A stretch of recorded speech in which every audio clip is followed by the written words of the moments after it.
again হাতত একদম time নাই আৰু ঘৰত আজি স্পেশালি একো নাইও ভাল বনাব কাৰণে একাৰণে কি আছে 2 মিনিটত গুটে পেক কৰি গাখীৰ গৰম আৰু কণী আউ টেন কণী বইল কৰি থৈছিলো মধুৰিআম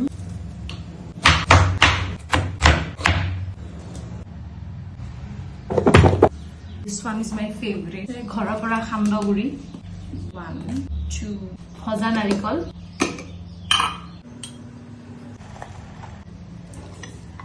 দেৰি হৈ আছে অলপমান গুড় স্কিটছ অলসো দুটা বইল এগ এয়াৰ ফ্ৰাই কৰি থৈছিলো মিঠা আলু কথাটো হ'ল যে মই